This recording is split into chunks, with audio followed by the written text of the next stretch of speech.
A gente precisa de árvore para estar sequestrando.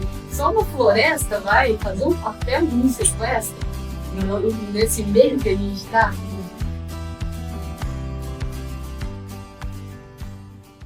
Foi a questão da gente contestar, né? Até hoje, a gente, em termos de pesquisa, nós conseguimos publicar essas coisas. Eu acredito que no futuro a gente consiga até mudar. É a profundidade do solo para sequestro de carbono. Era uma coisa que eu ia perguntar para você, que essa coleta também é muito trabalhosa quanto do SFC. Sim. E se vocês precisaram desenvolver uma tecnologia apropriada para isso? Porque, assim, não é simples avaliar o sequestro, né? Então, a metodologia, a gente tem trabalhado bastante com ela, inclusive nessa fase que a gente está trabalhando agora do projeto temático, a gente trabalha bastante com a parte de metodologia, porque tem algumas limitações. As análises são muito caras, então a gente trabalha com níveis que assim reduz o custo muito das análises. E acho que o mais interessante dessa parte de sequestro de carbono, que ocorreu desde que a gente começou a trabalhar, nós não entendíamos, né, ou precisamos começar a entender por que o IPCC somente considerava o sequestro de carbono até 30 centímetros de profundidade. Por quê? Os nossos solos são profundos, são friáveis, e a gente encontra o sequestro de carbono até 1 metro de profundidade. Né? Então, para claro, ainda que as raízes são mais profundas, pode ser que a gente tenha, nós não chegamos a medir, mas eu tenho certeza que a gente pode ter sequestro, inclusive, em profundidade um pouco maior. E daí foi algo também que nos despertou, que foi dessa questão de trabalho em rede, daí vai na metodologia, até na metodologia para inventário, né, se algum dia considerar as remoções, essa coisa toda, né, eu digo assim, a nível internacional, a possibilidade desse sequestro mais profundo. E eles consideram só 30 centímetros. Se você pegar os solos europeus ou os solos, vamos supor, da Holanda, né, são solos ou que têm camadas de pedra, né, mais profundos, faz como a Itália, Holanda também, ou não tem drenagem, então vai até 30 centímetros de profundidade a amostragem. Torna mais imprescindível uma iniciativa aqui no Brasil, né? Que vocês tomaram frente para a gente mostrar que a nossa situação é outra, é diferente dos dados internacionais. Nós temos hoje dados brasileiros, graças à pesquisa aí da Patrícia e colaboradores da Patrícia. Que beleza. Não, o pessoal já, essa parte de sequestro de carbono, o pessoal já havia começado a trabalhar antes, mas muito focado na questão da degradação, da perda do carbono relacionado à conversão da mata, né? Vamos supor, você desmata, implanta pastagem. Então, o pessoal trabalhava muito nesse sentido. E eu acho que o grande, vamos supor assim, a grande contribuição que a gente conseguiu trazer para isso foi olhar a situação reversa. O que acontece quando a pessoa está lá naquele sistema não tão bom, que está com as suas passagens degradadas, não está adotando tecnologia, faz superfastejo, não altera a taxa de lotação. O que acontece quando aquele produtor ele tem a assistência técnica, né? Tem o pessoal das diversas, aí, CAT, Mater, enfim. O que acontece quando ele volta? Ele consegue fazer o bom manejo, a pastagem. Então, daí ele entra num círculo, vamos dizer assim, virtuoso. Por quê? Ele vai fazendo essa melhoria da pastagem, ele tem aumento de sequestro de carbono. Concomitante, a emissão do metano, ela é muito atrelada com a digestibilidade da forragem. Sim. Então, eu melhoro a qualidade da forragem, diminuo a emissão de metano em terra. Quando eu vou fazer o balanço, faço um bom manejo da pastagem, a emissão de óxido nitroso, a perda de matéria orgânica é baixíssima. E quando eu vou fazer o balanço de todas essas emissões, né, e das remoções, que seria aí o caso do sequestro de carbono, eu tenho ali um ciclo virtuoso, né? Então, é melhor solo, diminui a emissão. Então, tem ali estratégias de mitigação da emissão no animal, estratégias de aumento do sequestro de carbono, que me dá um balanço de carbono positivo, que acaba combinando aí nas 30 árvores. E aí, nesse contexto todo, que o projeto PEFOS mostrou, e hoje em dia continua com os temáticos, mostrando que a pecuária, ela não só emite carbono, mas ela sequestra carbono. Né, Patrícia? Foi exatamente o que você acabou de explicar. E mostrando que esse ciclo como um todo, né, o bom manejo, a nutrição, até o não melhoramento que diminui, falando dos animais ali, que tudo isso a gente pode até não ser mais o grande vilão, né, do aquecimento global, aí a gente colaborar até a mais do que só zerar, só neutralizar ali, dependendo do todo ali, né? Então, e a gente ainda tem, né, pelas excelentes condições climáticas do país, né, a gente tem um clima muito bom, tem solo muito fácil aí para ser trabalhado, ainda a gente tem a possibilidade de usar os sistemas integrados. E quando a gente usa os sistemas integrados, né, silvopastoril, mesmo agro-silvopastoril, né, que seria o ILPF, a gente vai para um outro patamar. Mais carbono ainda. É possível a gente ter, pelos resultados de experimentos nossos lá de longa duração, é da ordem de 26, 28 toneladas de CO2 equivalente por hectare ano. É muita coisa. A gente pode até emprestar para os outros setores, né? Como tá sobrando. Tá sobrando. Desde que essa madeira seja usada em movelaria, morão, construção civil, que eu fixo o carbono ali naquela, né, no tronco, né, no puxo daquela árvore e aquilo lá. Então a gente vai para um outro patamar. Mas nem tudo, vamos dizer assim, é um mar de rosa. Hoje, por exemplo, na nossa linha de pesquisa, a gente tem um sistema de produção que daí são muito. O melhor sistema é o sistema que ele tem uma intensificação alta, né, comparada com os outros países, tudo, porque as pastagens brasileiras dá para intensificar muito, muito, muito mais do que nos outros países, que a gente tem muito sol, tem muita chuva, essa coisa toda. É um sistema, assim, que a gente vai até uns 200 quilos de nitrogênio por hectare ano em adubação. Esse é o melhor sistema quando a pastagem está solteira para sequestrar. Quando eu vou aumentando essa adubação, eu aumento muito a lotação. E a emissão entérica aumenta porque ela é o que mais pesa dentro do balanço de carbono. Sim.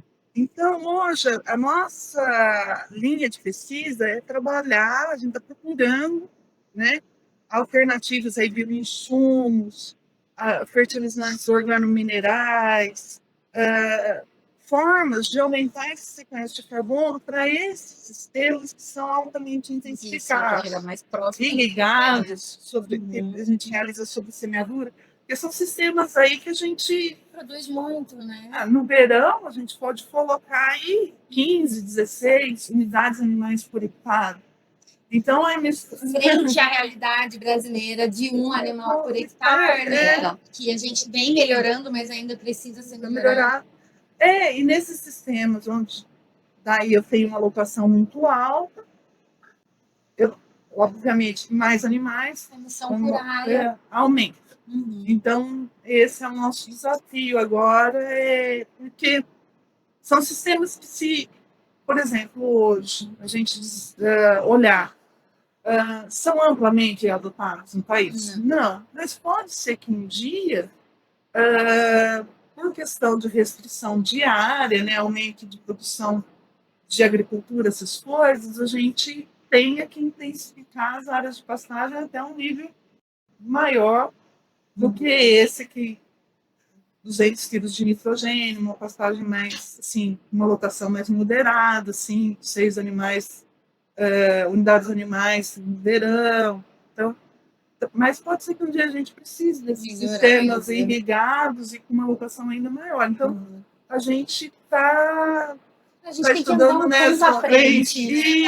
A pesquisa tem que estar um ponto à frente. E é muito legal, porque assim, a parte tanto do melhoramento genético quanto da nutrição, eu acho que elas são mais aceitáveis ao produtor, de prontidão, né? Porque um aditivo para melhorar a fermentação, um melhoramento genético, porque teoricamente ele está vendo aquilo no mercado acontecer. Então ele vê acontecer, é mais fácil a adesão. Já essa parte que vocês assumiram aí, que é sensacional, é um pouquinho mais complicado, porque ele olha e fala, tá, mas o que vai acontecer se eu melhorar aqui? E é o que você falou, eles começaram a ver que retroceder tem resultado. E é uma coisa que na cabeça me sentia assim, não, já tá ruim, não tem o que eu fazer, né, Raquel? Desistir. Exato. E a A renda pesquisa, a bacana, divulgação disso está mostrando, sensacional, né? Que dá sim, vamos trabalhar aqui, juntar tudo, que o cenário vai ficar cada vez mais positivo. Colocar em prática, né? Colocar no campo o que a gente faz na academia, o que a gente faz nos centros de pesquisa, né, Patrícia? A ideia é essa. E nesse contexto todo, eu tinha uma pergunta para te fazer, mas eu acho que você já respondeu, né? Já leu meus pensamentos. Quanto ao solo brasileiro, que tem potencial, o solo brasileiro é subestimado nessa questão de sequestro, né? Mas você já comentou um pouco para a gente desse potencial de produção das gramíneas, da facilidade de manejo do solo quando bem feito. Quando bem feito. Se bem que nós estamos em ambiente tropical. A gente, vamos dizer assim, a mineralização da matéria orgânica ela é muito facilitada, porque a gente tem calor, tem chuva, tem toda essa coisa. Mas o que a gente observou no campo, se a gente tem essa parte, que vamos dizer assim, seria uma entrada para aumentar o sequestro de carbono, por outro lado, né, porque a gente tem um outro caminho, que seria o uso das gramíneas e a exploração de um perfil muito maior. Então, o aporte ali do sistema radicular é muito grande. Uma curiosidade, da onde vem esse aporte do sistema radicular? Como que isso se incorpora ao solo? Toda vez que o animal entra e ele faz o pastejo numa área de pastagem, num piquete, essa coisa toda, eu retiro boa parte das folhas ali, o animal se alimenta, ele retira o alimento dele ali. Nesse processo, eu tenho morte do sistema radicular proporcional ao que o animal pastejou. Então, e esse material que morre ali, aquele sistema radicular, ele se incorpora ao solo da forma matéria orgânica ali que acontece o sequestro de carbono. Então, eu preciso ter as áreas de pastagem e preciso ter os animais junto para ter esse ciclo. Então, é bastante interessante a gente, às vezes, se questionar da onde que vem. Então, tem que estar, vamos supor, o sistema tem que estar ativo biologicamente, em termos de tecnologia, para sequestrar. E a ideia antiga, qual que é? O bom é não usar insumo nenhum, não usar nada, ter uma lotação animal extremamente baixa. E até o extremo. E até o extremo, porque daí a gente não está colocando nenhum insumo, nenhum fertilizante, então a gente não está causando impacto ao meio ambiente. E o que a gente viu é justamente o contrário, para você ativar biologicamente aquele sistema de produção, para ele voltar a produzir, para ele armazenar matéria orgânica, a gente precisa desse ciclo, né, dessa ativação desses insumos. Na verdade, quando começou a rede Percos, eu tinha muito medo, porque eu era uma das pessoas na área de pastagem que mais defendia de que tinha que usar os insumos, e que tinha que realizar as adubações, e que tinha que usar pastagens melhoradas. E deve ter apanhado um pouco no começo, né, Patrícia? Então, o pessoal que já vinha dessa linha aí, de mínimo insumo, de não ter ali,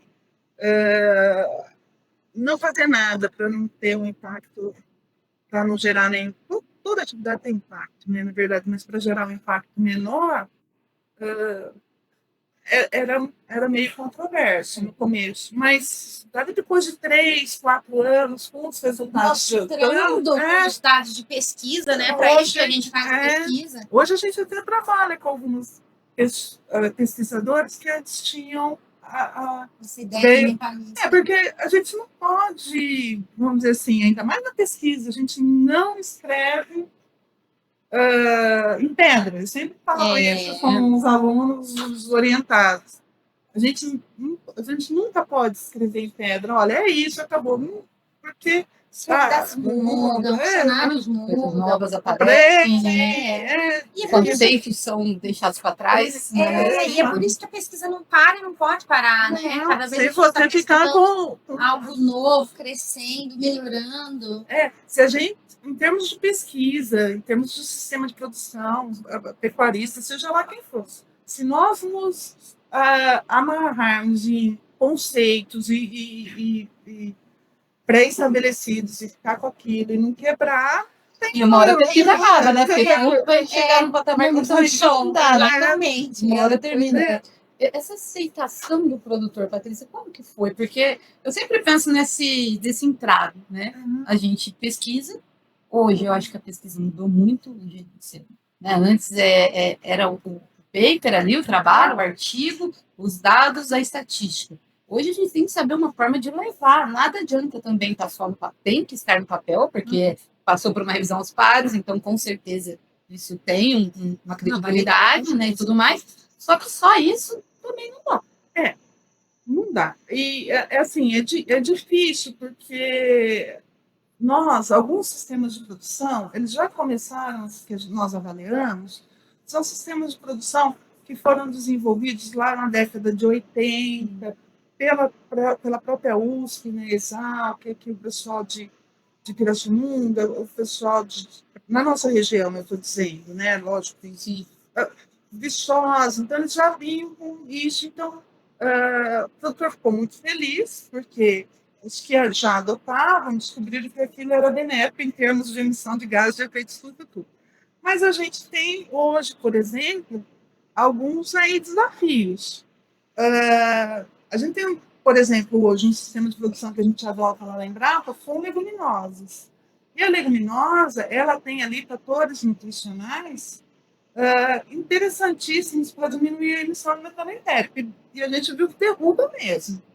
40%, 50%, 60%.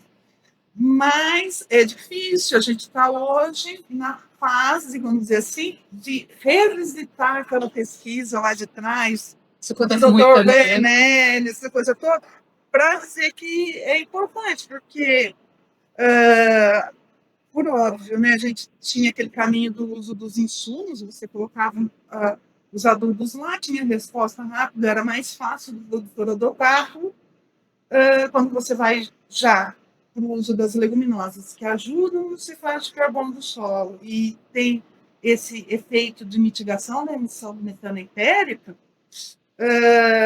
que é um sistema de produção interessantíssimo, mas é um sistema de produção que hoje dá muito mais trabalho do que os de manejo, né? de manejo. Quando você faz um consórcio de gramínea com leguminosa, você tem que tomar cuidado com a persistência da leguminosa na área de pastagem. Então, tem todo um preservar na época que vai adotado. adotar, mas ela faz muitas vantagens, porque além da parte de mitigação da emissão do metano entérico, eu não computo, quando eu vou fazer análise de ciclo de vida, essa coisa toda, dois insumos que pesam na análise de ciclo de vida: o adubo nitrogenado, né, Já que ela sequestra nitrogênio. ela faz a fixação biológica de nitrogênio, e o suplemento mineral proteinado.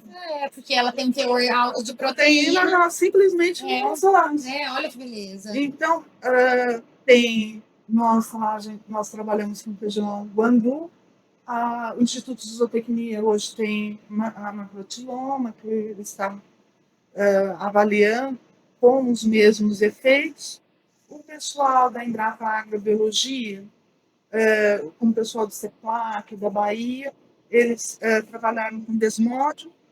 Tem o pessoal do Sul, que daí, pelas características da região, eles trabalham com arax.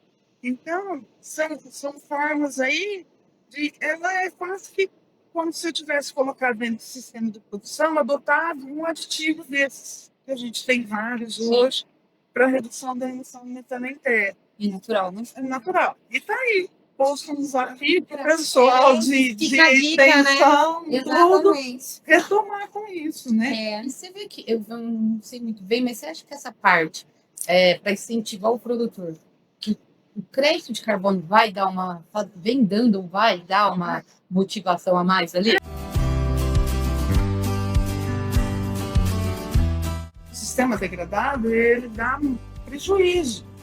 A pessoa não vê o prejuízo porque ele não computa ali o valor da terra, o valor do animal, a emissão de metano por quilo de carcaça desses sistemas intensificados é muito mais baixo do que o sistema degradado.